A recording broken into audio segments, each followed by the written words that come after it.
Hello and welcome to the Sisters for Fitness Wellness Show. I'm Stephanie Gaines Bryant. Our guest today is Mary Beth Cully. She's a therapeutic yoga teacher. Welcome, Mary Beth. How are you? I am great. Thank you for having me. It's nice to be here. Mary Beth, it is the beginning of the new year, and a lot of people make that New Year's resolution to get more healthy. A lot of times it's through physical activity. And one of those activities can be yoga. Yes, it can. And I think it's a really great way to reconnect with yourself and start fresh.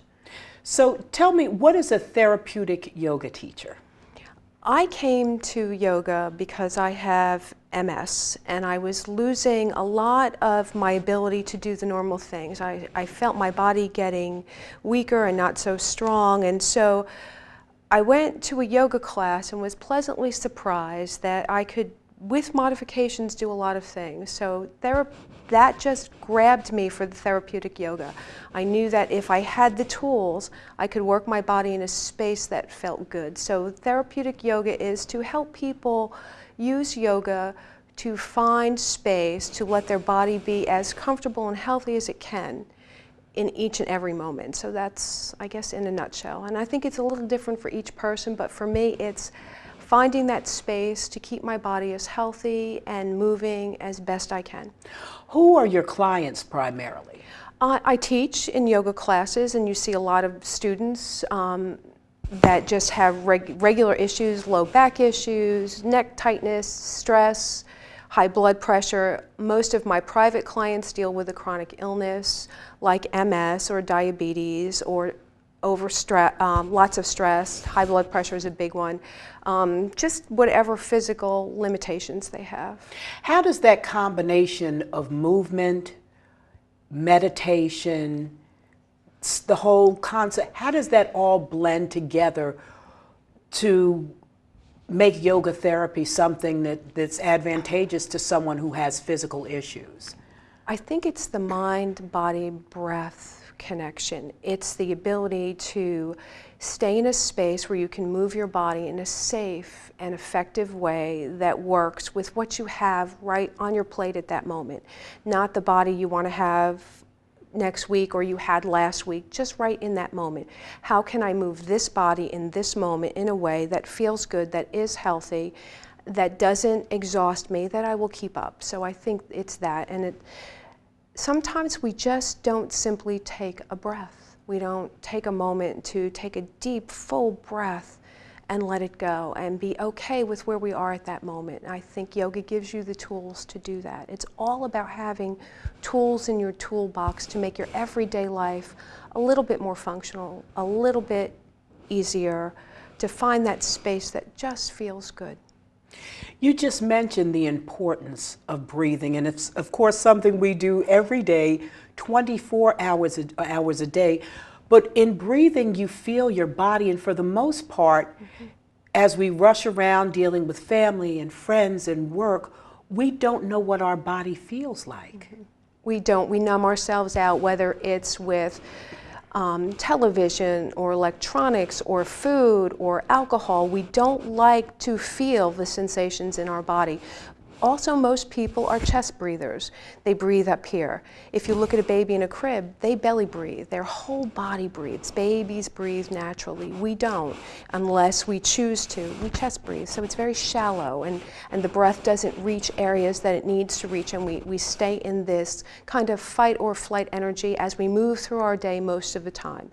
When we learn how to take a breath and move with mindfulness, we find that space where we can be in a better space. I'm not sure I quite said that the way I wanted to, but you move mindfully. You take a deep breath. You feel the breath in the body. You move the body in a way that just feels more effective. And that's, I guess, one way that yoga moves you within. You're not so much concerned about what's going on in the outside world. I too am a yoga instructor, and that's one of the first things I tell my class is, let's make that transition from the person who walked into the room a few minutes ago to yoga student. to leave your day behind because there aren't any to-do lists here. There's only your breath and you, and a peaceful, simple breath is just such a huge gift that we give ourselves, and we don't give ourselves that time to take care of ourselves. We rush and we do, and we take care of others, particularly if you're a mom and you're a wife and you work and you have all of these responsibilities and all of these things to do, and you've got the kids have to be here and the husband has to be here and the dishes need to be done and dinner needs to get at the table.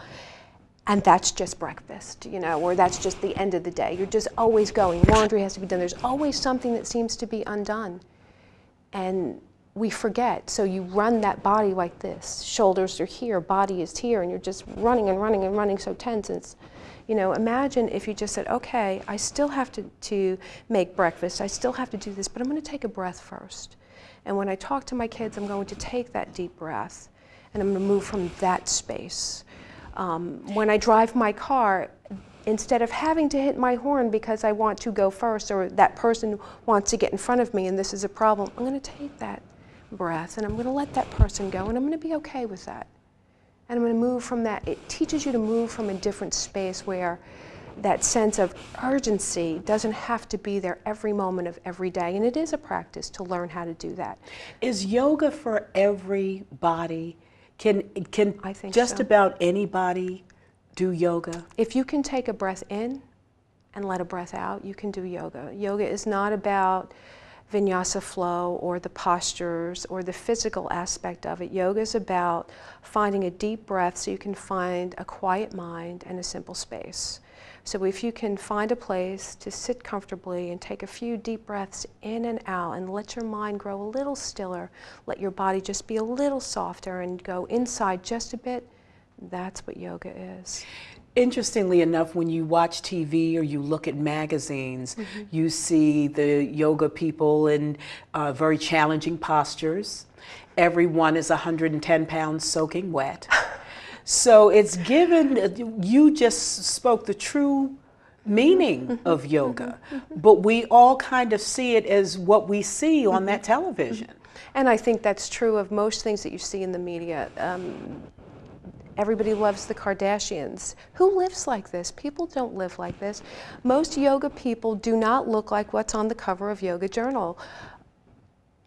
They're not, you know, 20-something, 110 pounds. As a matter of fact, I have very few young people in my classes. Most people that are in my classes right now are middle-aged, people sized like me, and I'm not ultra skinny and I don't have any want to be, but I'm healthy and strong and I can move my body. And I see that in my class. It's regular people that want to take this beautiful container and strengthen it. It doesn't have to be what I see in the picture of a magazine. It has to be my container as strong and effective so that I can feel more alive in my own container. And I can make this container healthy enough to carry me through my life in a positive, effective way. Imagine if everybody kept their own container strong and healthy and move through the world from that space, how different we would interact with one another, how differently we would see things that's in front of us. You know, one of the reasons I asked you to be on this show, you have such a powerful story. As you mentioned a few minutes ago, you do have MS, but MS doesn't have you. How did you move from being a yoga student to wanting to teach yoga? It was interesting because I took my first yoga class and found that I could learn to move body parts that hadn't worked in quite a while. My first yoga teacher was incredibly insightful and lots of patience. And I walked into Crofton Yoga not knowing what to expect. Took my first class, moved a leg that I hadn't moved in a really long time without assistance and didn't feel exhausted. And I was hooked, and so I kept taking classes, and I kept coming back, and it was once a week, and then it was twice a week, and then it was 3 days a week, and then it was a personal practice, and I thought, I feel good, I feel better, this is a space I need to stay in. I just wanted more. So when the teacher training came about, I hadn't planned on being a teacher. I went because this yoga just felt so wonderful. I wanted more, so I thought that this teacher training would open more doorways, and that's why I went into teacher training. That was my evolution. Surprisingly, when I came out, I did begin to teach, and I love teaching, but I didn't take the teacher training with the intent to teach, if that makes sense. When you're working as a yoga therapist, the routines that the people do, it all depends on what issues you're dealing with? Yes, it's very tailored to the client. So usually for a new client, I meet with them first. We don't do anything. We just sit, we chat. I find out about what their health conditions are, what they're looking to get from their practice. Okay, what doesn't feel good? What are you looking to do? And then we create a plan that works for them. So are you looking to find a meditation practice? Do you have tight shoulders? Is it your hamstrings that bother you? Is it weakness? And so what we do is geared solely on what the client tells me, and then we build on that. And we check in every few sessions or so. Okay, how is this? Do we need to adjust? How is it going? So it's very tailored to what's happening with that client at that moment. Another thing is, whether you're doing therapeutic yoga or whether you're teaching a class, each style is different. So what type of homework should you do in order to choose the right yoga class for you? You may not be, I know that during my teacher training, we had to visit different yoga classes. And I really discovered what's for me and what's not for me. For example, I didn't love hot yoga. Yeah. But that's not all the yoga there is, or vinyasa flow. You might love that, and not. So how do you research to kind of figure out what's right for me? Or do I do a level 1 class? Do I do a stretch class? How do you decide what's right for you? I think you need to do a little bit of homework, and I think you need to know enough about your current health situation. Like obviously somebody with MS would never go to a hot yoga class. The heat is not good for them. So depending on what your physician is telling you what you can and you cannot do, call the studio that you're looking, call the teacher that you're looking to go, and tell them what your issues are. Find a level 1 class, or a gentle stretch class, or a gentle and restorative class. There's a lot of different traditions. Many of them can work with people that have all kinds of issues. Not all of them. And so it really depends on what you're looking for. So do your homework. Look at the studio. If you Google studios, Crofton Yoga has a range of yoga classes that suits everyone. There's gentle and restorative for those that want props and a very easy practice. There's a beginner's class for somebody that doesn't know what yoga is about and wants to learn. There's a level 1 for somebody that's, well, I have some issues, but I think I can move. There's a level 1, 2, where maybe I have some issues, but I need a stronger practice because I have some energy to burn up. So I think it depends on what you're looking for, and I think that as you practice, your needs change. And I also think that from day to day, your needs change. I will have one day where my personal practice is very active and other days where it's very restorative. Probably not as restorative many days as I should have it because I'm not that patient with myself, but your practice really depends on what you need that day, that moment. So research a studio that offers a whole wide variety of different types of classes and try them. And remember that every teacher doesn't resonate with every student. So if you didn't like the class, perhaps it wasn't yoga, perhaps it was the teacher. So try a new teacher, try a different space. Do a one-on-one if going into a class makes you uncomfortable, or make sure you get there early so you have time to talk to the teacher and let them know what's going on so that they know to look out for you and help you with props. If I have students that come in, even to my regular class, and they say, well, you know, I have a back issue, before they sit down, I help them set up their space. I will tell them, well, make sure you have blocks and a strap. You may not need them, but let's make sure you have whatever you possibly might need so that your practice feels really comfortable. Another thing I love about yoga is that it's more than just what's going on in the classroom. It's something that you can take outside of the classroom and use during the day. For example, if you're stressed at work, you can go in the bathroom and do some breathing exercises. There are so many instances in which you can take the yoga out of the studio. I think that you can take, particularly your breathing, just about anywhere. I always think to myself, when I am in the car, I am always dirga breathing, deep, full yogic breaths. Big, deep inhales, complete exhales, because that just keeps my fight or flight issues down, and I find it really uncomfortable to be around lights and people and things, and that just helps me. When I'm feeling stressed or when I get upset, whether I'm mad or I want to cry, deep breathing helps me. So that's a simple thing that you can take with you. You never lose that. The deep breathing, what does it do to the mind? How does that just calm you? How does it settle you? It calms your whole nervous system. It takes you from that place where you feel you have to run it. If you focus on breathing, a deep, full inhale and a complete exhale, we really cannot multitask. It's kind of an oxymoron. People say, oh, I'm multitasking. You don't multitask very well. If you bring your mind and you just simply say to yourself, I'm breathing in, I'm breathing out, that's where your mind stays.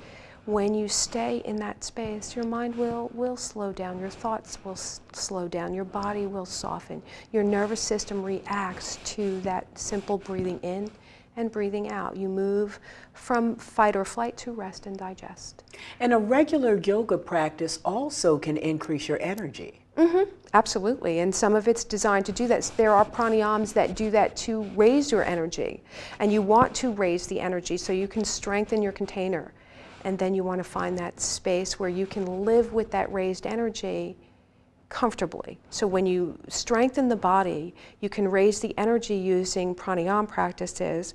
You strengthen the body so that when you raise the energy, your container can hold that. You strengthen your container. So that mind-body connection gets very, very strong.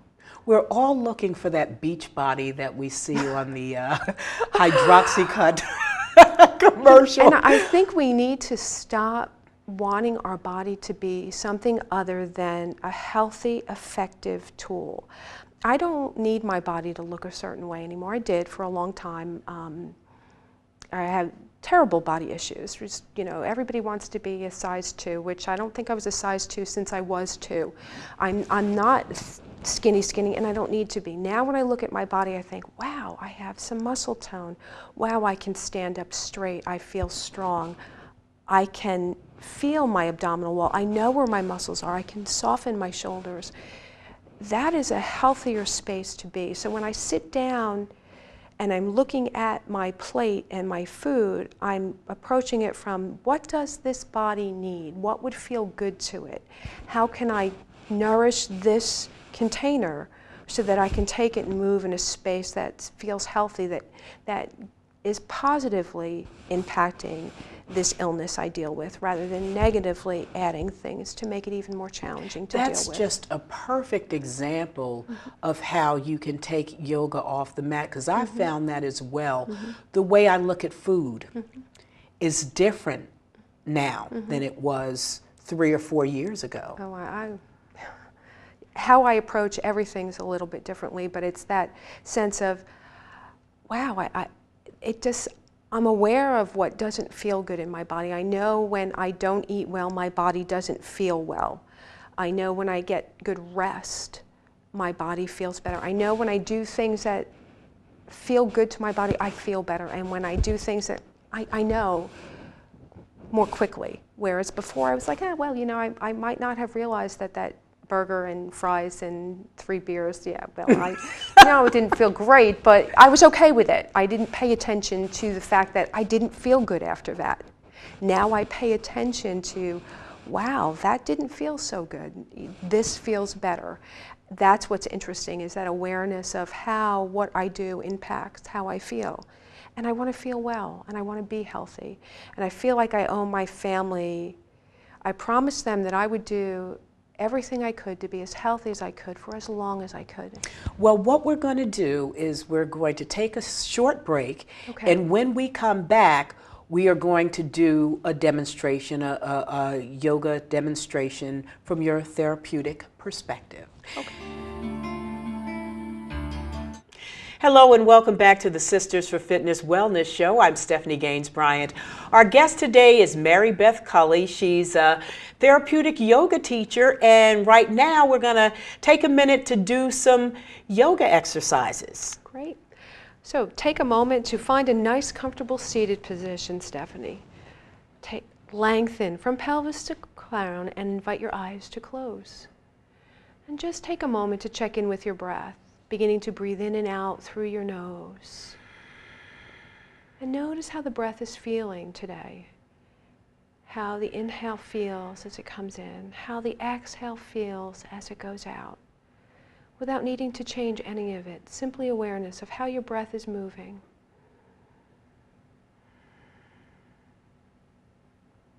And from that space, just move your torso side to side, front and back, till you find a place where you feel centered.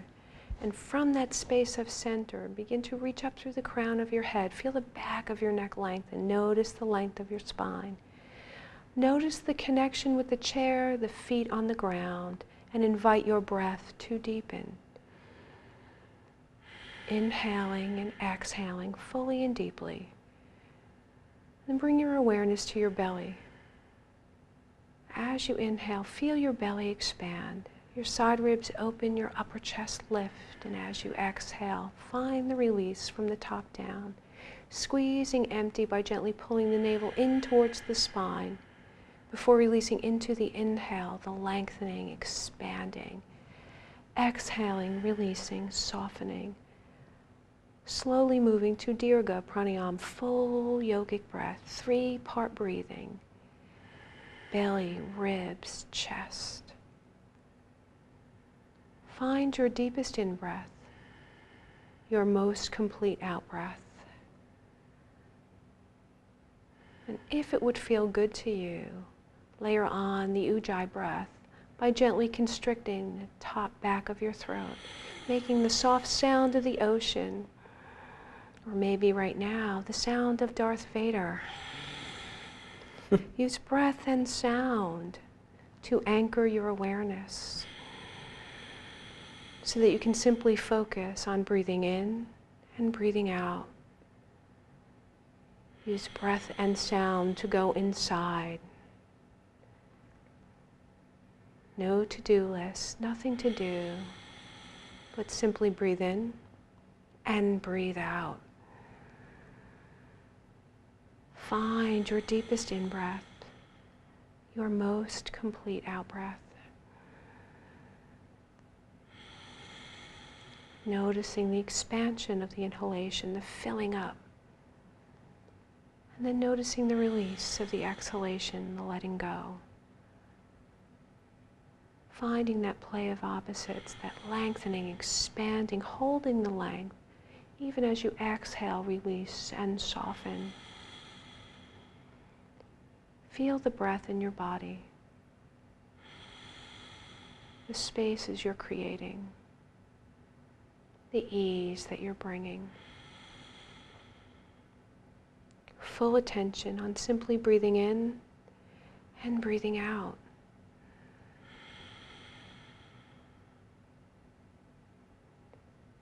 Notice the shift, the different sense of energy, the spaces that soften.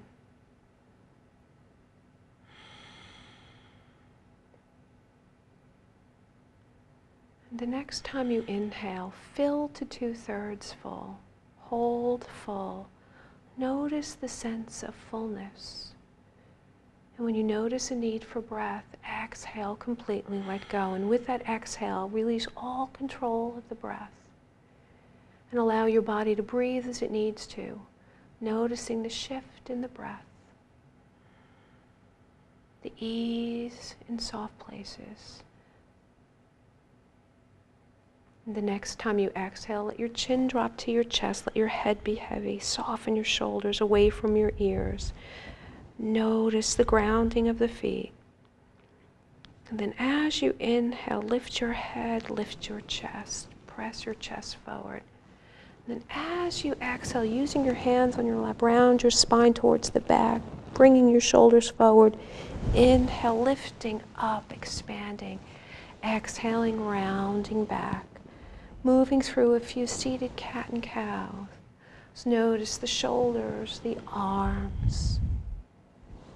And the next time you're rounded, breathe into your upper back. Let your head be heavy. Soften the shoulders.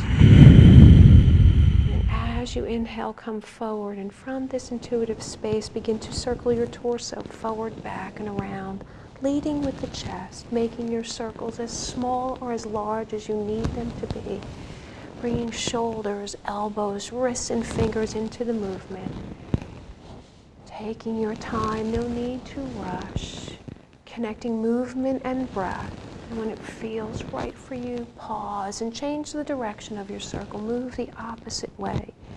Notice how that feels in your body to move that way.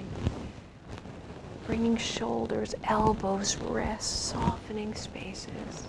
And gradually allow those circles to grow smaller and smaller, and smaller and smaller, until you find that place of stillness. And when you find that space, take a deep, full breath in. Exhale through the mouth with a sigh. One more time, deep, full breath in. Exhale through the mouth.